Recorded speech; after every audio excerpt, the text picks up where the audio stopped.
Bonjour à tous, je vais donc vous exposer mon TPE qui concerne l'ingénierie navale. Plus précisément, tout au long de cette présentation, je vais essayer de montrer si oui ou non, l'évolution des moyens de propulsion, donc les moteurs, a permis d'augmenter la sécurité. Pour cela, le travail sera divisé en deux parties. Une première partie qui comprend les trois premiers points, qui sera plutôt descriptive, où nous commenterons les diverses améliorations qu'a connues le milieu, et une deuxième partie que j'ai appelée ici « Application au Titanic », où nous nous permettrons de doter le Titanic de nouveaux moteurs. Ce choix fictif, nous ne le ferons pas au hasard bien sûr, nous le ferons grâce à la première partie et nous choisirons les moteurs que nous voyons comme le plus sécurisants. Nous allons donc tout de suite commencer en parlant des plus vieux moteurs avec l'utilisation de la vapeur. Pour faire de la vapeur, vous le savez tous, il faut de l'eau. Mais cette eau, il faut la chauffer. Pour cela, sur les premiers paquebots, comme sur le Titanic, on avait d'énormes chaudières ici et on utilisait du charbon à l'intérieur. Seulement, on a vite trouvé une alternative à ce charbon, c'est d'utiliser du fioul lourd. Donc le fioul était brûlé à la place du charbon. Pour cela, on va comparer donc le Titanic qui utilisait une technique de chauffe au charbon, au Freedom of the Sea, un paquebot actuel qui lui utilise le mazout. On peut tout de suite commencer par la consommation des deux paquebots, exprimée en mètres cubes, et on le voit, pour un voyage de 10 jours, il faudra beaucoup moins de mazout qu'il ne fallait de charbon. Donc, à première vue, on peut penser qu'il faut moins de carburant.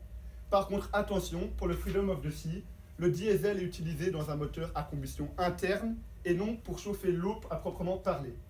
On va donc comparer de manière plus objective les deux solutions avec le pouvoir calorifique du coke, donc du charbon, avec celui du fioul lourd. Et on le voit, le matériau qui dégagera la plus grande énergie pour une masse donnée, c'est le fioul lourd. Autrement dit, on pourrait imaginer remplacer les 8000 tonnes de charbon du Titanic par leur équivalent en mazout, bien sûr pour produire la même énergie.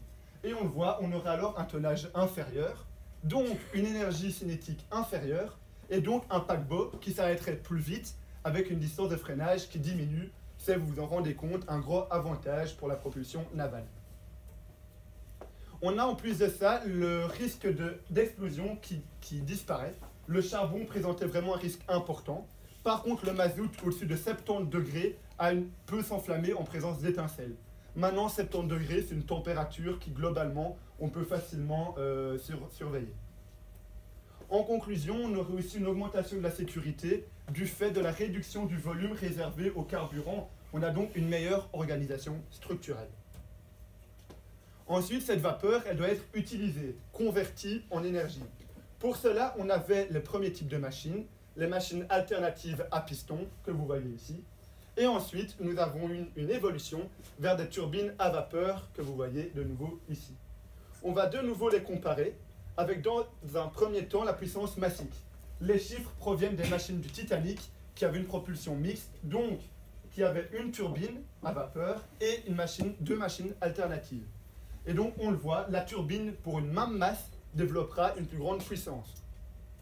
En plus de cela, la turbine aura un volume inférieur, donc elle est plus légère et elle est plus petite.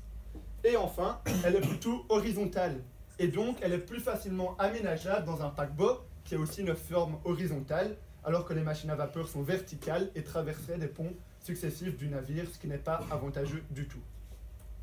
En conclusion, on pourrait imaginer remplacer les deux machines alternatives du Titanic par deux turbines. On aurait alors la même puissance, mais de nouveau, on aurait un allègement du paquebot et une réduction de l'énergie cinétique. Pourquoi ne l'a-t-on pas fait alors? Tout simplement parce que pour inverser leur sens de rotation, les turbines nécessitent un appareillage supplémentaire qui n'a ni un très bon rendement et qui n'est pas très fiable. Voilà donc un petit bémol, si je dirais, d'un point de vue sécuritaire.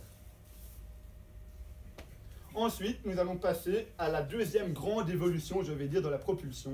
C'est l'utilisation du diesel dans des moteurs à combustion interne. Alors, à combustion interne, cela signifie tout simplement que le mazout qu'on utilise de nouveau n'est plus utilisé dans une chaudière pour chauffer de l'eau, mais directement dans la machine et donc dans les pistons ou dans une turbine, comme nous allons le voir. Par contre, du coup, il faut un carburant qui a une meilleure qualité, comme on n'utilise plus dans une turbine. De nouveau, on a deux grandes familles de machines, les machines à piston 2 temps et les pistons à 4 temps. Et à côté, nous avons de nouveau une turbine, cette fois-ci au gaz, qui vous voyez est quand même plus complexe que la turbine à vapeur. On va de nouveau comparer donc les trois nouvelles solutions avec la turbine à vapeur.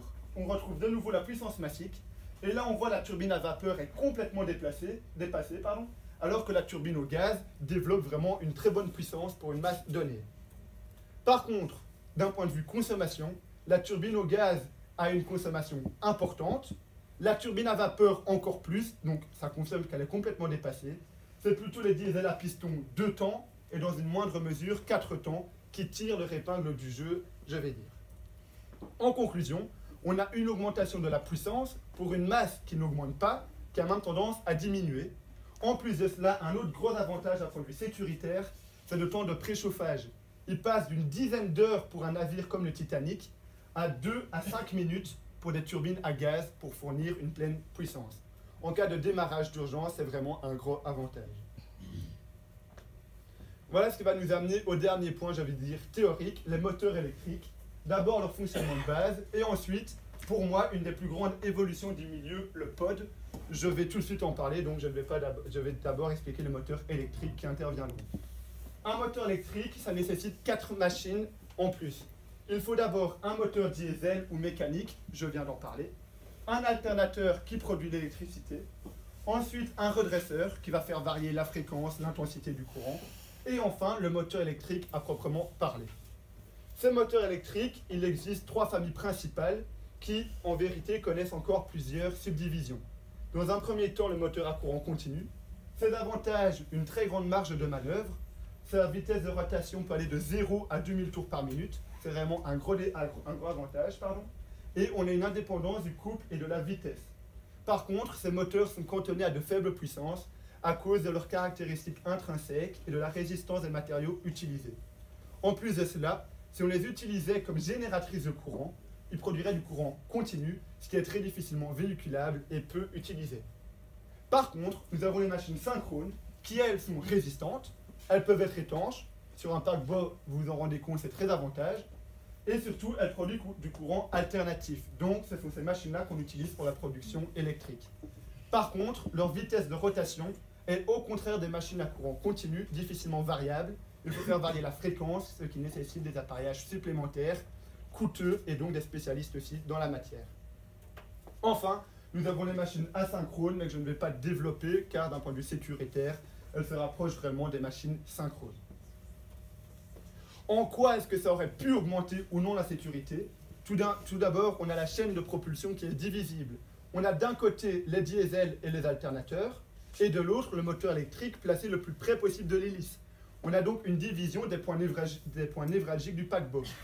On a aussi une diminution de la consommation de carburant, car les moteurs diesel fonctionnent à vitesse continue. Ils ne subissent plus des phases d'accélération comme ils ne sont plus reliés à l'hélice, et donc leur consommation est facilement calculable et est surtout stable. Par contre, un bémol, c'est le nombre de machines qui augmente. Vous l'avez vu, on a 4 machines pour un moteur, et donc ce serait plutôt un choix qualifié économique que sécuritaire.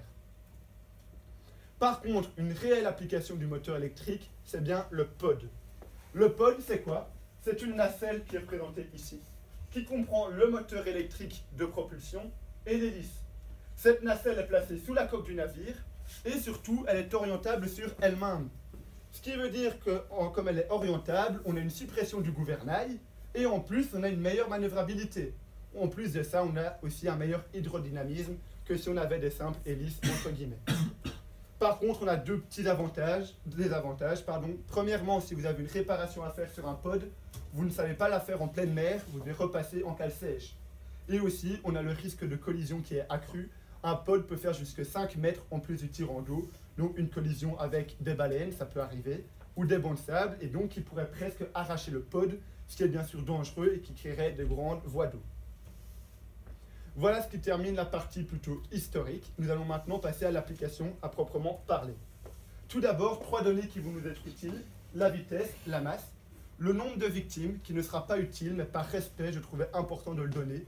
Nous avons donc 1511 victimes lors du naufrage du Titanic sur 2222 personnes à bord.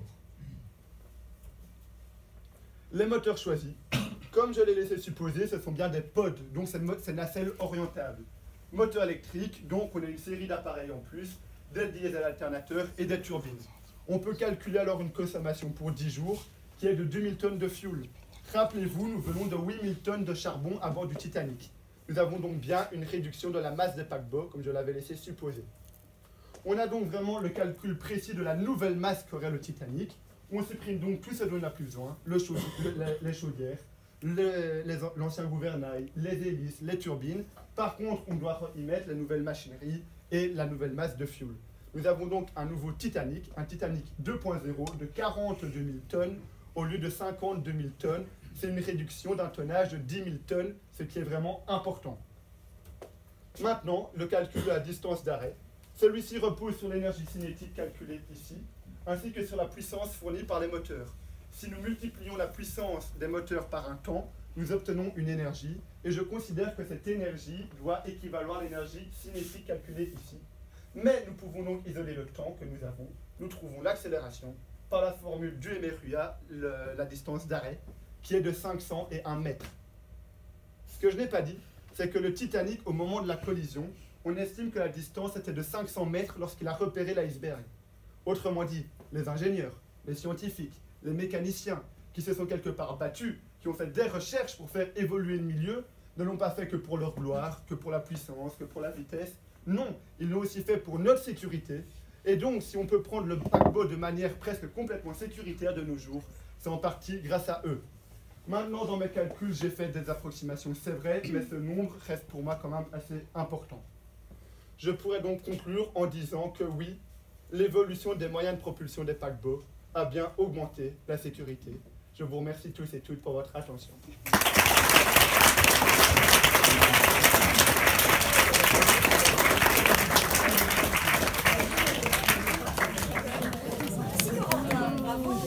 Voilà, c'est la parole pour d'éventuelles questions.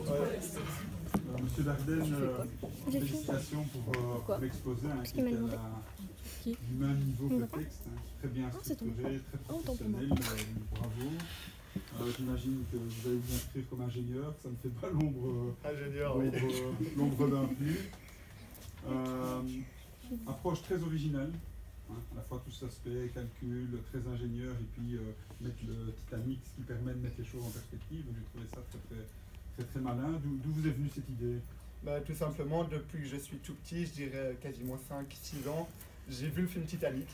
Bon, on va sûrement rire de moi, mais et depuis, il m'a jamais quitté en quelque sorte. C'est vraiment ça qui m'a toujours poussé à aller loin dans les sciences. Et donc, vraiment ici, le travail pour moi, c'est l'aboutissement un peu de toute mon enfance. Mais je ne voulais pas juste le faire, juste parler du Titanic. Ce serait que de l'historique, du descriptif, tout a déjà été calculé. Et donc, j'ai un peu eu cette idée d'aller voir dans l'ingénieur, enfin dans les moyens de propulsion. Et donc, ça lie un peu aussi tout ce qui est industriel, qui me passionne aussi, et vers quoi je voudrais m'orienter plus tard. Très bien. C'est de la parole à mes collègues. Oui, félicitations Corentin, c'était une belle illustration. Alors moi je suis aussi intéressé, pas de savoir comment est-ce qu'on aurait pu faire pour sauver la vie de DiCaprio, tout à fait d'accord avec toi. La question c'est, est-ce qu'il fallait calculer le temps d'arrêt ou bien étudier, de nouveau si je me rappelle du film, il s'agissait surtout d'éviter l'iceberg. À partir du moment où il a été détecté, et l'inertie du paquebot, donc j'imagine lié effectivement à la masse du paquebot, d'où l'idée effectivement d'avoir des moteurs et moins de combustible, aurait sans doute pu permettre non pas peut-être l'arrêt du bateau, mais en tout cas d'éviter. Est-ce qu'on aurait pu, ou tu aurais pu facilement ou pas calculer le mouvement du bateau, ou simuler le mouvement du bateau pour permettre d'éviter la partie immergée de l'iceberg plutôt que de calculer l'arrêt? J'aurais pu déjà, je me suis plutôt donc porté sur l'énergie cinétique parce que c'est un peu un de mes chevals de bataille, je vais dire, tout au long du travail, c'est vraiment la réduction du poids des machines. Donc c'est en partie pour ça que je me suis plus orienté là-dessus. Maintenant, j'aurais pu, mais ce sont des sciences, je vais dire, qu'on a un peu moins vues au collège. C'est-à-dire qu'ici, avec l'énergie cinétique, ce sont des choses qu'on a travaillé, le MRUA, ce sont des forces, des puissances. Donc c'était quand même des choses que je maîtrisais. Voir par contre la manœuvrabilité vraiment à proprement parler du navire, peut-être que j'aurais su le simuler sur des simulateurs justement en ligne, mais je crois que ça devient vite plus complexe car il faut aussi voir l'hydrodynamisme vraiment de la coque, qui est quand même modifié avec les pods comme je l'ai dit. Et donc c'est des calculs qui deviennent vite complexes, aussi avec des forces de frottement à calculer, mais qui varient en fonction. Donc peut-être que j'aurais pu estimer, mais je pense que j'aurais été moins sûr de ma réponse si je m'étais plus basé sur la manœuvrabilité du navire. Merci beaucoup pour la présentation. Je trouvais que c'était très original la manière d'aborder les sujets. Alors, sois pas surpris par ma question, mais voilà, il n'y a pas de réponse vraiment. Il y a comme un oubli dans les types de moteurs. Tu n'as pas parlé du moteur nucléaire. Est-ce qu'on mettrait un moteur nucléaire sur un paquebot? Et en quoi ça changerait un peu de point de vue J'ai lu donc un peu sur les moteurs nucléaires, et c'est pas nécessairement par oubli que je l'ai fait, c'est, je veux dire, en partie par conviction et aussi un peu en fonction de l'actualité, et surtout parce que ce n'est pas envisagé pour le moment dans l'état actuel des choses. C'est-à-dire que la technologie nucléaire n'est pas encore, enfin si, elle est sûre, mais entre guillemets bien sûr, mais si un paquebot coule et qu'il y a le réacteur nucléaire au fond de l'eau, ça devient déjà vite problématique. Après des paquebots, maintenant, on a 5 à 8 000 personnes à bord. S'il y a une explosion nucléaire, qui est très rare, je suis d'accord, mais ça peut arriver. Tchernobyl, on ne l'a pas vu arriver, c'est quand même arrivé. Donc ça veut dire 8 000 personnes qui meurent quasiment tout de suite. En plus de la pollution marine. Et surtout dans une période où on parle plus d'énergie verte, de panneaux solaires, aussi dans le milieu marin, je me voyais mal revenir avec des énergies encore plus fossiles que celles dont je parle. Je parle d'énergie fossile, mais pour moi ce serait presque un retour en arrière de parler de moteurs à combustion nucléaire.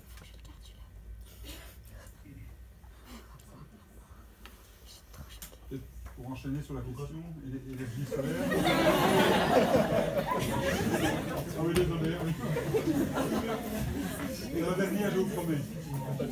Énergie solaire. Mais là, c'est plus un point de vue la place qu'on a sur un paquebot. Donc l'énergie solaire, les panneaux, l'idéal, c'est de les mettre à plat. Sur un paquebot, on a quand même c'est déjà plus dur. Le Titanic, pour faire un calcul rapide, c'est à peu près 200 mètres sur 30 de large, donc 600 mètres carrés au maximum. Mais on ne peut pas couvrir tous les ponts de panneaux solaires, sinon les gens ne peuvent plus sortir. Donc de nouveau, dans l'état actuel des choses, on pourrait en mettre, mais sur la production totale, dans mon TPE, je considère une puissance électrique de 50 MW nécessaire. En panneaux solaires, ça demanderait, je n'ai pas calculé, mais une surface quand même assez importante. Donc de nouveau, dans l'état actuel, je ne pense pas que ce soit vraiment possible. Ou rentable en tout cas. Car possible, ça l'est toujours bien sûr. Parfait, merci. Il n'y a plus de questions. D'un point de vue sécurité, il s'agit finalement de la sécurité augmentée dans les paquebots modernes. Tu as bien parlé évidemment de l'aspect purement mécanique du bateau, mais n'existe-t-il pas aujourd'hui aussi d'autres moyens particulièrement intéressants, en tout cas dans la problématique du Titanic, qui fait qu'aujourd'hui la percussion d'un iceberg par un paquebot est difficilement envisageable? Je pense que je peux répondre par 4 lettres. Sonar, tout simplement. Les sonars aujourd'hui permettent d'éviter une partie des collisions.